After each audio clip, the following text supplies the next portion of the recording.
ፕሬዚደንት አሜሪካ ዶናልድ ትራምፕ ሓዱሽ ላዕለዋይ ሃይማኖታዊ መራሒ ኢራን ሞጅታባ ኻመኒ ተሃሪሙ እዩ ብህይወት ግን ክህሉ ይኽእል እዩ ክብል ገሊጹ። ሞጅታባ ካመኒ ነቲ ካብ ገዙ ብደብዳብ ዝተቐተለ ኣቡ ኣያቶላህ ዓሊ ካማኒ ተኪኡ ናብ ስልጣን ካብ ዝመጽእ ትማሊ ንመጀመርታ ግዜ ብቴሌቭዥን ሃገሩ መልእኽቲ ድሕሪ ምትሕልላፍ እዩ ትራምፕ ነዚ ዝበለ።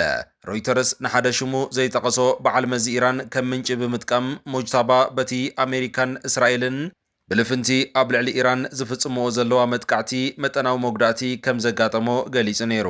ዝተዋሃበ ዝርዝራዊ ሓበሬታ ግን የለን። ትራምፕ ምስ ፎክስ ኒውስ ቃል ምሕተት ዋላ እኳ ኣካይዱ እንተነበረ ሎሚ ኣብ ዝተቐልሐ ድምፂ ሞጅታባ ንመጻብቦ ሆርሙዝ ምዕጻው ከም ዝቕጽሎ ምሕባሩ ኣብ ዝምልከት እውን ካብ ጋዜጠኛ ሕቶ ቀሪቡሉ ነይሩ። ኢራን ንመጻብቦ ሆርሙዝ ብምዕጻው ኣብ ልዕሊ በታ ዝመጻብቦ ዝሓልፋ መራኸብ ክተጥቅዕ ካብ እትጅመር መዓልትታት ኣቑፂራ ኣላ። ብሰንኪ እዚ ኸኣ ዋጋ ነዳዲ ሓደ በርሚል $100ን ልዕልዩን በፂሑ ይርከብ። መጻብቦ ሆርሙዝ ዓለምና ካብ እተልኾ ነዳዲ እቲ ሓደ ሕምሲት ዝሓልፈሉ መስመር እንትትኸውን ትራምፕ ንዝቐረበሉ ሕቶ ክምልስ እንከሎ ብዙሕ እዮም ዝዛረቡ ንሱ እውን ከምኡ ይዛረብ ዘሎ ንሕና ግን ነህልቆም ኢና ዘለና ድሕሪ ካልኣይ ዓለም ከምዚ ሕጂ ጌርናዮ ነቕጥቅጦም ዘለና ዓይነት ዝተሃረመት ሃገር የላን ክብል ገሊጹ። ምስ ተተሓሒዙ ድማ ሃገር ኦማን ዋላ እኳ ምስ ኢራን ጥቡቕ ርክብ ዘለዋ እንትትኸውን እቲ ምስ ኢራን ዘለዋ ጥቡቕ ርክብ ግን ካብ ደብዳብ ኢራን ኣየድሓናን። ኣቐድም ኣቢልና ኣብ ኦማን ክልተ ዜጋታት ወፃኢ ብደብዳብ ድሮን ኢራን ከም ዝተቐተሉ ሓቢርና ኣለና። ኦማን ሓንቲ ካብተን ምስ ኢራን ንመጻብቦ ሆርሙዝ ዝውንና ሃገር እያ። ኩናት ኣሜሪካን እስራኤልን ምስ ኢራን ክሳብ ዝጅመር ከዓ ምስ ኢራንን ካልኦት ሃገራት ወሽመጥ ዓረብን ጽቡቕ ዝኾነ ዲፕሎማስያዊ ምሕዝነት ጸኒሕዋ።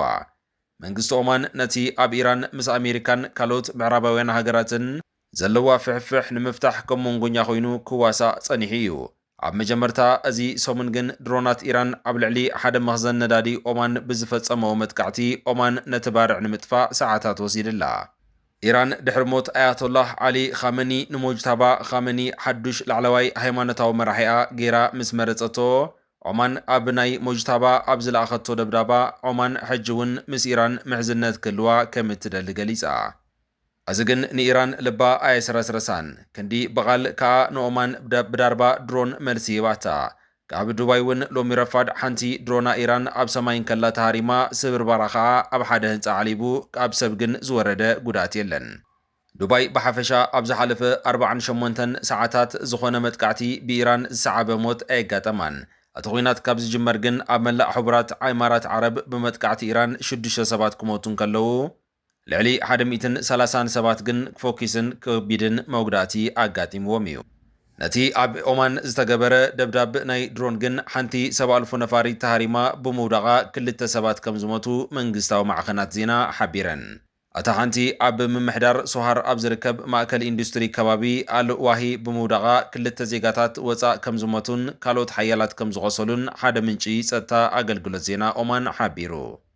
እታ ካልአይቲ ሰብኣልፎ ነፋሪት እውን ኣብ ሶሃር ኣብ ክፉት ቦታ ተሓምሺሻ ዝኾነ ዝበፅሐ መጉዳእቲ ከምዘየለ ግን እቲ ሓበሬታ የመላኸት። ክቡራት ተኸታተልቲ ንሎሚ ሒዝናልኩም ዝመጻና ዜና ነዘን ክትከታተልዎን ዝጸናሕኩም ይመስላ ነይረን። ኣብ ቀጻሊ ክሳብ ንራኸብ ሰላም።